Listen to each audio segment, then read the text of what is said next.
Beyond Palm Sunday and Easter morning, the day most observed by Protestants in Holy Week is Maundy Thursday. The word Maundy comes from the Latin word mandatum, which means commandment, and refers to Jesus' words in John's Gospel when Jesus says, "This is my commandment, that you love one another as I have loved you." John has a completely different approach to the story of Maundy Thursday, one that involves Jesus washing the feet of his disciples and not celebrating the Passover or instituting the Lord's Supper. But when you read Matthew, Mark, and Luke, they are united in their setting of Jesus and his disciples sharing the Passover meal. That meal has been shared for generations in Judaism, though not in the form in which we know the Passover meal today. Tomorrow evening, our Jewish friends will gather at tables and share the Passover meal with liturgy and symbolic foods that were not known in Jesus' day. Still, at that table, we know there was, at minimum, lamb, bitter herbs, unleavened bread, and wine. With all due respects to Da Vinci, they were not sitting at a table, but reclining at a table. They were there to remember, to give thanks to God for freeing the Hebrew people from generations of enslavement in the land of Egypt.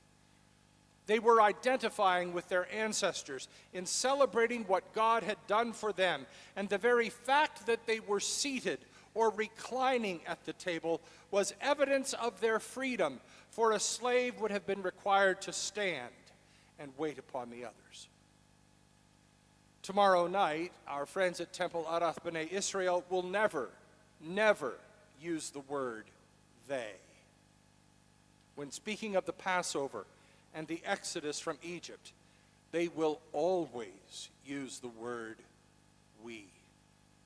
When we were slaves in Egypt, when the Lord set us free, when we passed through the sea, it is powerful and moving and incredible.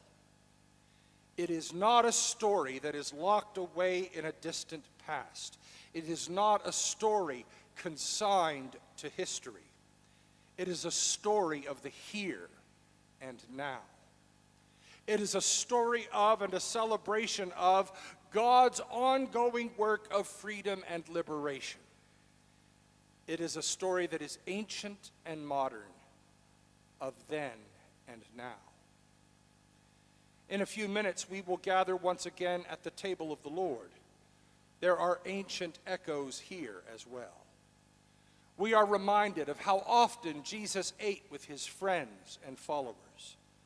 We are reminded of how often Jesus would clearly embody and clearly display that the kingdom of heaven is like a table at which everyone has a place. The stories of Jesus sharing meals are stories of inclusivity. We will hear the words, took, blessed, broke, and gave. These words take us back to the feeding of the 5,000 when Jesus took 5 loaves and 2 fish, blessed and broke the loaves, gave them to his disciples to give to the people. It was the disciples who gathered up what was left over and were astonished that where there had been a profound shortage, there were now leftovers. This is a story to remind us that Jesus invites his disciples, ancient and modern, then and now, to be partners in his work of establishing justice and practicing compassion.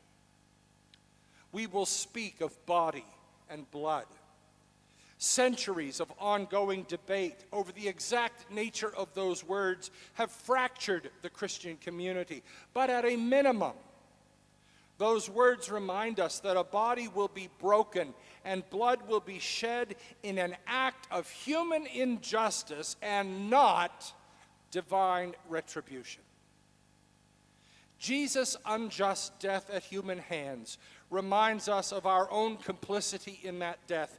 For when we abandon God's will and way, or when we more faithfully follow the teachings and proclamations of those whose voices do not echo the voice of Jesus, it is as though we are scourging him, mocking him, stripping him of his clothes, and nailing him to the cross. The violent death of Jesus, God's messenger and Messiah, is given to us in stark, harsh reality in the words body and blood. They remind us that those for whom Jesus came in love, ancient and modern, then and now, were the very ones who brought about his unjust execution. And Jesus does not simply speak of bread and wine as symbols of his body and blood. He has all of his disciples, including the one who would betray him, consume the bread and wine. Jesus has the disciples eat the bread that is his body and drink the wine that is his blood. It's not enough to hear the words. It's not enough to see the loaf and the cup. Jesus calls us into full participation in his life, his death, and his resurrection. Jesus doesn't do it for us. Jesus invites us to do these things with him. Jesus doesn't gift us a new life. Jesus invites us to live into this new life with him. Jesus invites us to travel with him through death into new life. Jesus' disciples, ancient and modern, then and now, are called to join in this new Passover from bondage to freedom and from death to life.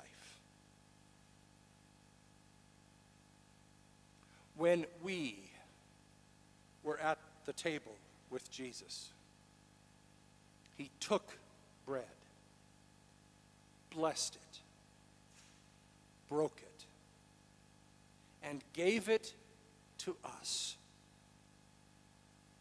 We remember what happened then, the ancient, and we bring it to here and now and forevermore.